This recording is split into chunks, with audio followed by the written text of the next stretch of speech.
Hi, I'm Sarah from Sutton Schoolswork. Welcome to our online assemblies all about our senses.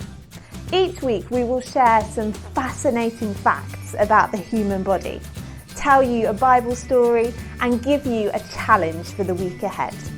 Are you ready and listening? Then let's begin.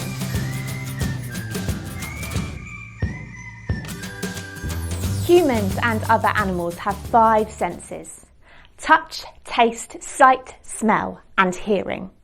Our senses help us to understand and respond to the environment around us. This week we are thinking about our sense of taste. Let's start with a game.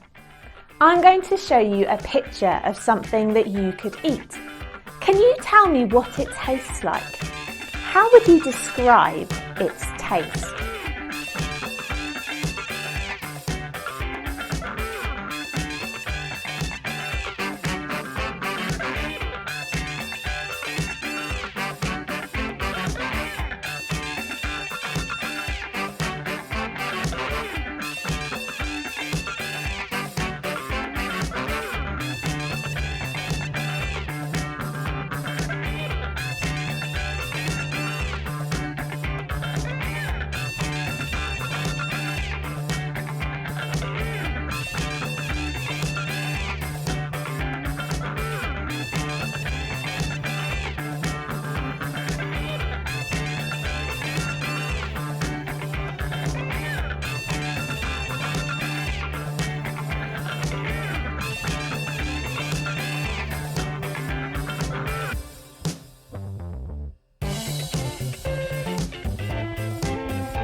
Let's hear some fascinating facts.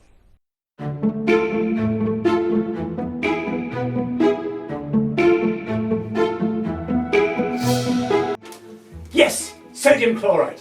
Oh, didn't spot you there. Welcome to my laboratory, and today I'm going to introduce you to one of our sensational senses, and today is the sense of taste.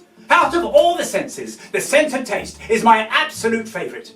Did you know that we can taste not just one, not just 2, not just 3, not just 4, but 5 different flavours? We can taste salty, like salt. We can taste bitter, like coffee. We can taste sour, like a lemon. We can taste sweet, like sugar. And we can taste savoury, like honey, glazed barbecue flavour, sunbites. And these tastes help us to choose which food to eat. And eureka! Also help us with our digestion. Let me leave you with a sensational fact of the week. The average person has between 3,000 and 10,000 taste buds. And these are replaced every 2 weeks. Have a sensational week! Ha-ha!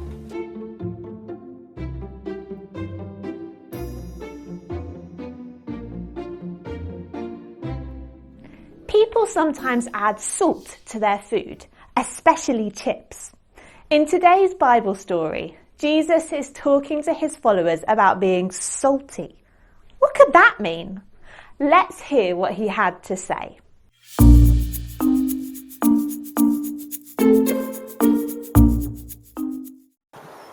Once, Jesus was out with his friends, the disciples, near a place called Galilee. Wherever Jesus went, crowds of people followed him.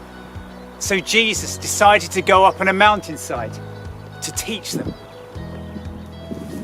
Jesus was such a great teacher that people loved listening to him. He had some fantastic stories and he always taught them something important about God. And he told them how to live, how they could be kind and helpful to those around them, how they could do small things that could make a great big difference to the world in which they lived.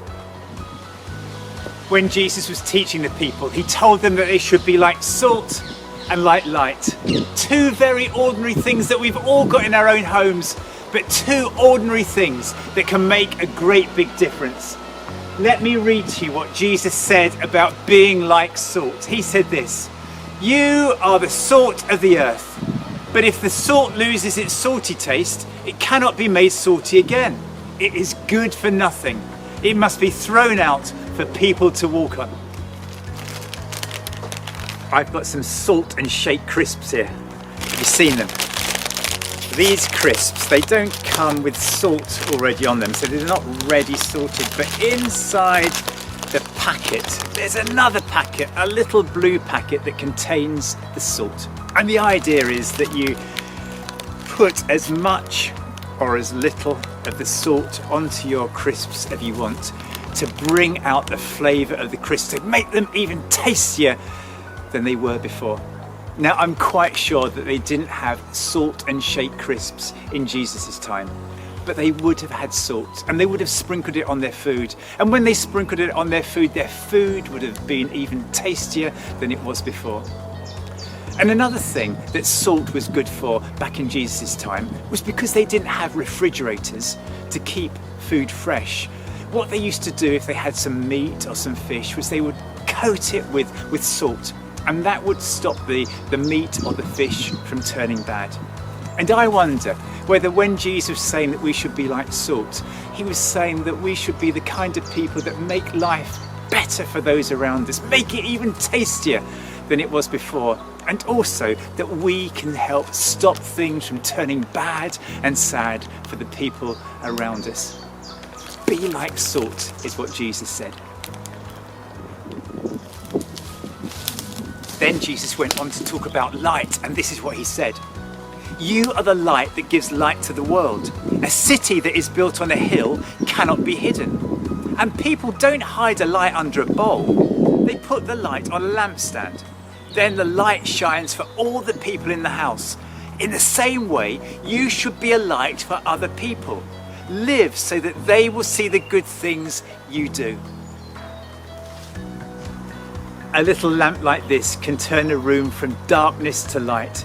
It's so ordinary, just like salt, but a little light can help me find the way to go when it's dark, can stop me from bumping into things and hurting myself.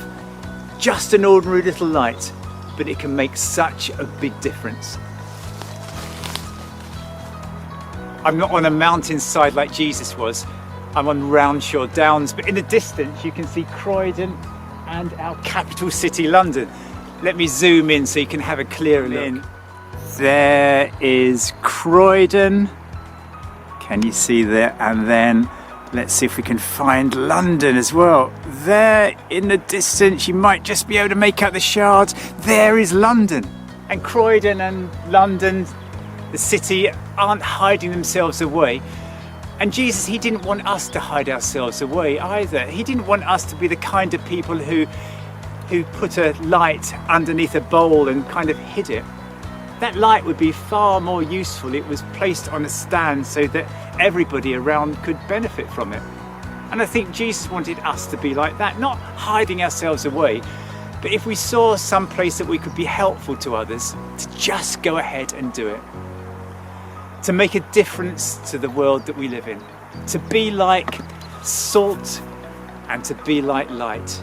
Two very ordinary things, two little things that can make such a great big difference. It's question time. What two things did Jesus compare his followers to?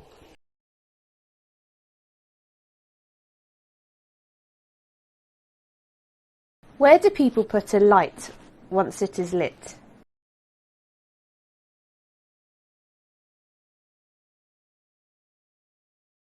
What did Jesus tell the people to do?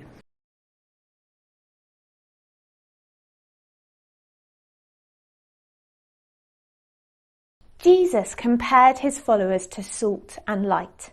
Salt is used to preserve food and improve flavour. Now, Christians believe that they are to preserve truth in the world and shine like a light, showing goodness in the world. Jesus said, "Let your light shine before others, that they may see your good deeds and glorify your Father in heaven." Here's your challenge. Can you make something tasty for someone else this week? Thank you for watching today. See you next time. Bye!